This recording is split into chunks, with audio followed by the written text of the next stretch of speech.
अस्सलाम वालेकुम रहमतुल्लाहि व बरकातुहू। उम्मीद है आप खैरियत से होंगे। आज का हमारा जो लेक्चर है ये यूनिट नंबर 6 के बारे में है, वर्क एंड एनर्जी। उसमें SLO 6.1 जो सा है वर्क, उसके बारे में आज आपको स्टडी करवाएंगे। लेक्चर शुरू करने से पहले मेरी आपसे रिक्वेस्ट है कि मेरा चैनल ज़रूर सब्सक्राइब करें और इसी तरह से लेक्चर्स जो से सारा सुना करें।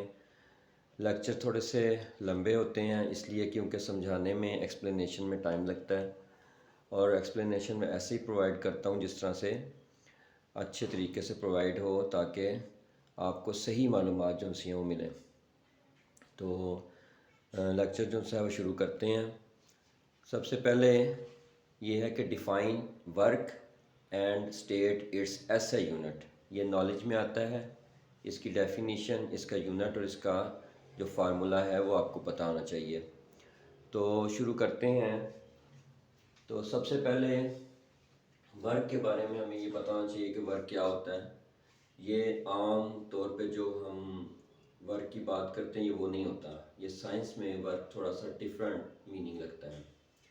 इसमें ये है कि जब आप किसी भी ऑब्जेक्ट के ऊपर फोर्स अप्लाई करते हैं तो जिस डायरेक्शन में आप फोर्स अप्लाई करते हैं उसी डायरेक्शन में जब कोई ऑब्जेक्ट यहाँ से मूव होकर इधर की तरफ मूव कर जाए आगे और कुछ डिस्टेंस कवर करे तो उसको कहते हैं कि ये वर्क डन हुआ है। अगर वो फोर्स लग रही है और डिस्टेंस कवर नहीं हो रहा, इसका मतलब है कि वर्क डन नहीं होगा।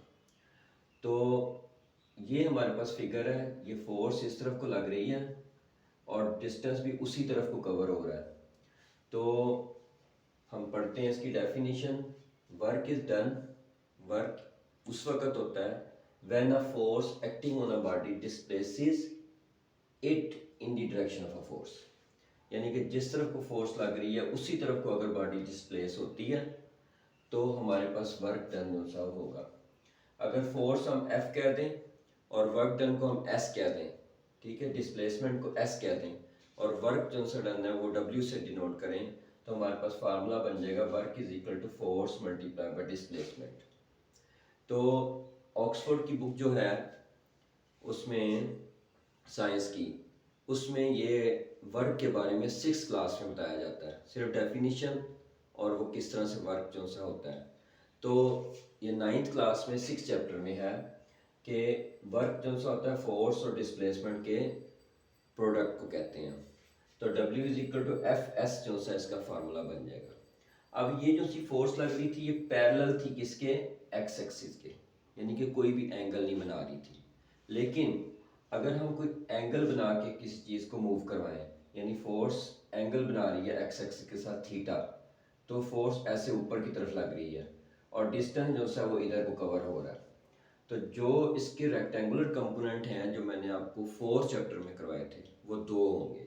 एक होगा FX एक्स एक्सिस के साथ और FY एक्सिस के साथ। तो force and displacement do not have the same direction.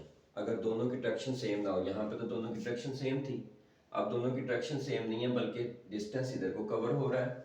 अगर मैं डिस्टेंस यहाँ पे बना दूँ इस तरह से, डिस्टेंस इधर कवर हो रहा है और फोर्स जो है वो इधर को लग रही है, तो थीटा एंगल जो सा इनके दरमियान में बन रहा है, ये S है और ये एंगल बन रहा है F और इनके दरमियान में।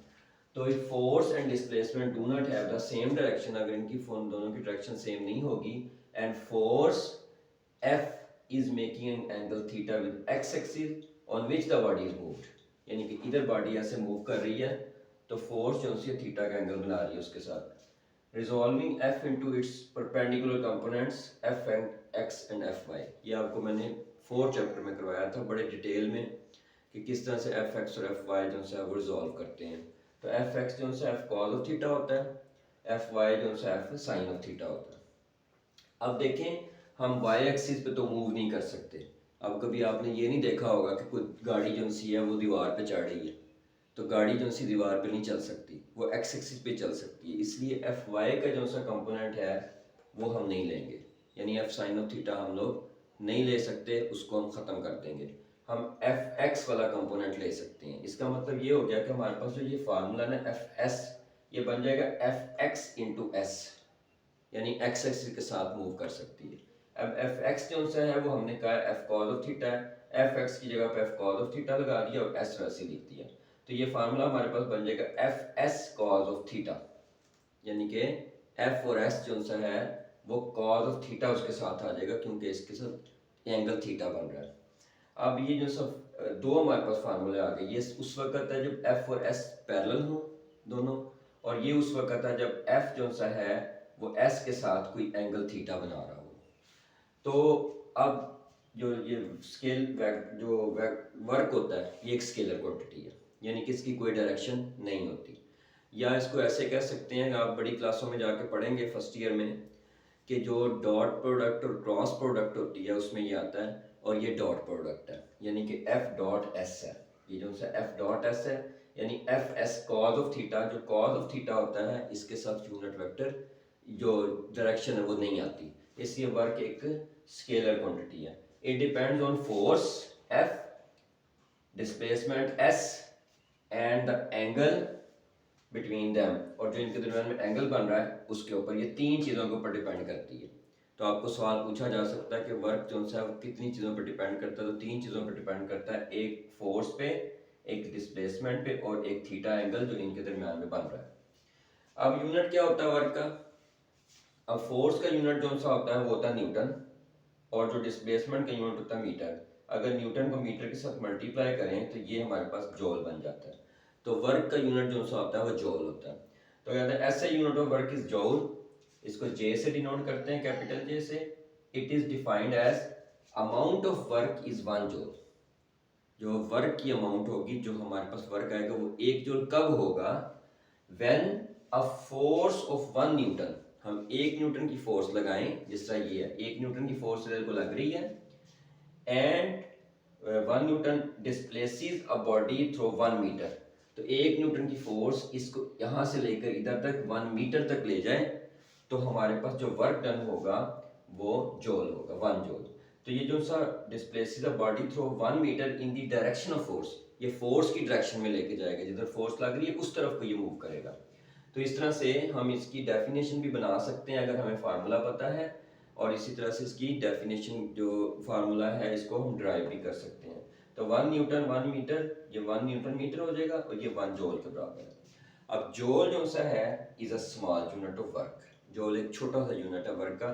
इसके जो बड़े यूनिट होते हैं वो 1 किलो जॉल होता है, जिसको 1000 जॉल लिख सकते हैं 10 की पावर 3, और एक मेगा जॉल होता है जिसको हम mj लिख सकते हैं, यानी 10 की पावर 6। तो ये दो बड़े यूनिट हैं। तो सवाल पेपर में पूछा गया था एक दफ़ा कि वर्क के कितने यूनिट हैं, और वो कौन कौन से हैं? एक जॉल होता है वर्क का यूनिट, एक किलो जॉल होता है और एक मेगा जॉल होता है, 3 यूनिट होते हैं। अब यहाँ तक तो आपका ये SLO जो सा वो कंप्लीट हो जाता है कि वर्क को डिफाइन करें और उसके यूनिट बताएं। लेकिन वर्क के बारे में आगे 2-3 बातें और भी बताना ज़रूरी हैं। वो ये कि वर्क पॉजिटिव, नेगेटिव और ज़ीरो कब होता है। वर्क पॉजिटिव कब होता है? जब हमारे पास थीटा एंगल जो ज़ीरो बन रहा है, यानी कि देखिए S और F के दरमियान में एंगल ज़ीरो बन रहा है, यहाँ पे वर्क मैक्सिमम होगा। यानी इस फार्मूले में आप थीटा की जगह पे ज़ीरो पुट कर दें, F S cos of 0 degree. Cos 0 जो सा होता है ये 1 के बराबर होता है। अगर टेबल आप देखना चाहते हैं कि ट्रिग्नोमेट्रिक टेबल, तो वो भी मैंने अपलोड किया हुआ अपने चैनल पे, ट्रिग्नोमेट्रिक रेशियोज के नाम से। वहाँ पे कॉस 0 की वैल्यू आप देख सकते हैं, वो 1 होती है। तो एफ एस हमारे पास आ जाएगा, तो मैक्सिमम वर्क होगा, यानी कि पॉजिटिव वर्क या मैक्सिमम वर्क अगर कोई कहता है कि निकालें वो क्या होगा, तो आपने कहना है जब थीटा जो सा है 0 डिग्री होगा, यानी एफ और एस दोनों पैरेलल हो जाएंगे एक दूसरे के साथ, तो मैक्सिमम वर्क होगा।